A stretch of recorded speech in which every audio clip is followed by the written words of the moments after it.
Magandang araw mga kaibigan. Ngayon, talakayin natin ang natawag na respect o respeto.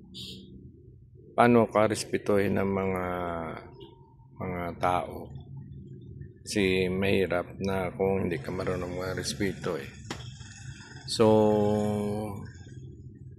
ang respeto very important, especially sa mga pakibagay, sa trabaho, sa workplace, sa mga dealings mo sa mga tao. Kaya kung wala kang respeto, baka masisira ka lang. So, number one, para respetuhin ka ng tao, kailangan genuine ka o kung authentic ka or true to yourself. Medyo hindi ka pakitang tao. So, kung ano ang ugali mo, hindi ka traidor bala. Kasi pag traidor ka, lang respeto tao sa iyo. Kailangan ipakita mo yung magpakatotoo ka. Yung be normal. Hindi na pakita ka tao na ganito ka tapos sa totoo hindi naman. Walang respeto ang tao yun. Ang ikalawa, para respetuhin ka, mai-empathy ka ba? You put yourself in their shoes. Kung ikaw naman ba sa kalagayan nila, ano ang mapakiramdam mo? So, hindi mo maintindihan sila, yung mga tao, kung wala kang empathy. You put yourself in their shoes. So, ang totoo lang, di lang put yourself in their shoes, you walk a mile or a kilometer in their shoes para malaman mo talaga kung ano sila. Tapos siyempre, be kind ka sa kanila kung nangangailangan sila ng tulong eh. So, may empathy ka. So, halimbawa, kasakit sila, hingi sila ng tulong, hindi naman sila doktor. Kundi, bigyan mo, tulungan mo. Kasi minsan, tigas ang ulo, walang pera, days na or months ang punta sa doktor, hindi mo pagalitan, kundi sabihan mo lang na next time, kung wala kang pera, na maraming ahensya ang gobyerno na hingian mo ng tulong. Kasi yung culture nila, kung wala kang empathy, hindi mo ma-realize kung ano ang culture nila eh. Kung bakit ganun sila. Kung marami ka na makita na ganun, alam mo na, hindi ka na salita ng ano dyan, na ma-heart sila. Kasi empathy nga, si pobre sila, wala silang isip eh. Yung paintindi nila iba eh. Tapos importante kung para marespeto ka, importante marunong ka makinig sa mga perspective, sa mga paningin, sa pananaw ng ibang tao. Hindi lang makasarili ka, yung isip lang yung niisip mo, yung kanilang feedback, ang kanilang concept. Kailangan marunong ka makinig kasi hindi ka perfect na tao at meron talaga lang silang ibigay siya na magandang concept. Kaya walang tao na respeto sa iyo kung hindi ka marunong makinig sa kanila. Kahit mag-usap lang sa kanila, kahit anong view, kahit anong perspective, yung perspective lang tama, sa kanila hindi ka na makinig, hindi sila mag-respeto yun sa'yo. So minsan kung ano man ang para ano man ang trabaho nyo, kung anong gawain, kung may kasama ka, kung makita nila na committed ka sa trabaho, dedikado ka, respetuhin ka nila. Pero pag hindi mo pinakita na committed ka, hindi ka marunong, wala kang word of honor, sarili mo lang tinitingnan mo, bahala ka na kayo dyan, tapos tamad ka, wala kang dedikasyon, walang marespeto sa iyo. Akala mo respetuhin ka, hindi no?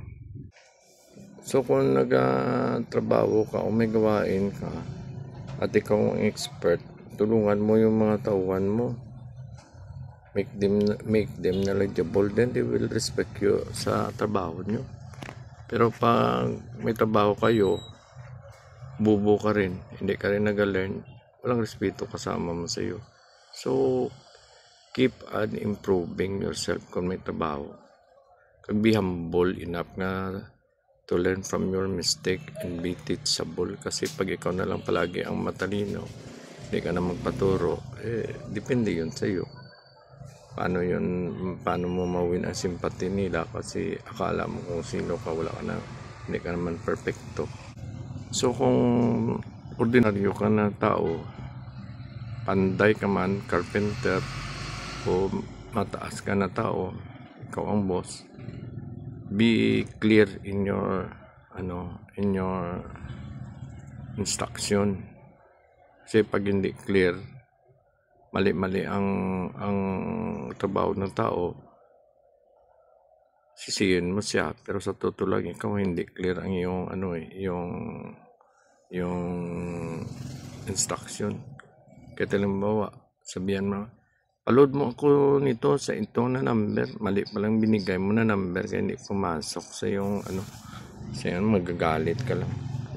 Tapos ikaw naman nga pantay kamban mo, uwi ko sa ganitong araw, hindi klarado ang bigay mo na yung parang urong sulong ka na uwi ka sa ganitong araw, hindi ka klarado. Paano yan?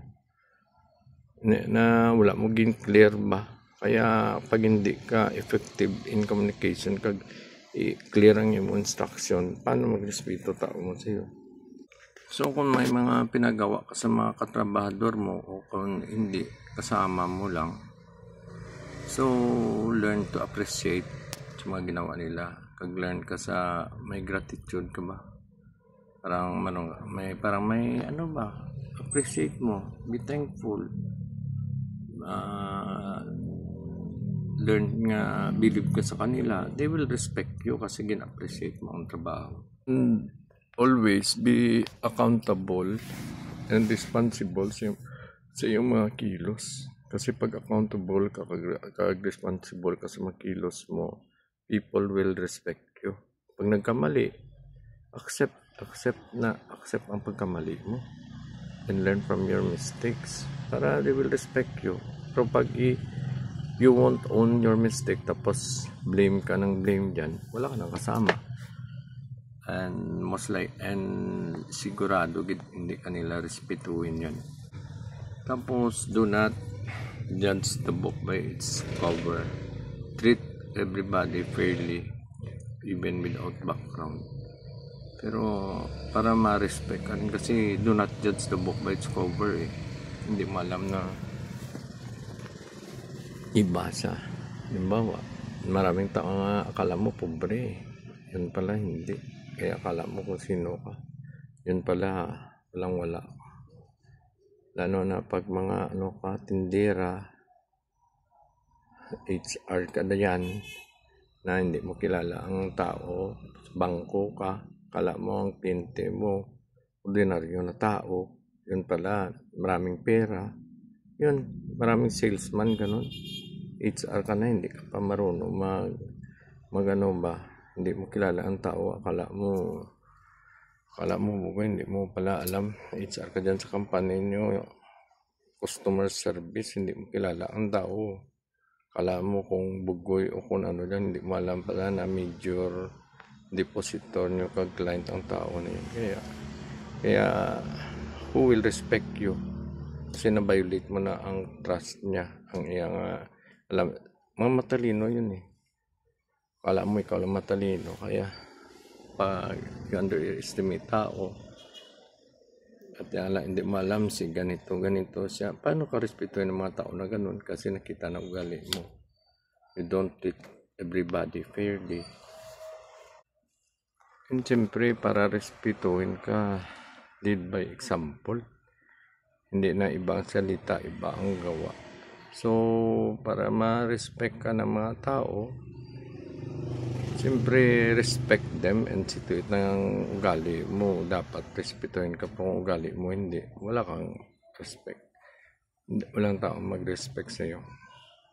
Nagtataka ka lang, bakit hindi ka makapasok sa trabaho, hindi ka na makabalik. Kasi akala mo tama ginagawa mo. Ayun pala, makasarili ka. Sarili mo lang niisip mo, hindi ang kapakanan ng iba. So, if you think what is good for others, help others, it will come back to you. They will also think for your betterment. The people will also respect you, because respect garners respect. Disrespect garners disrespect. So do unto others what you want others to unto you. Sige, for na may next video. Thank you.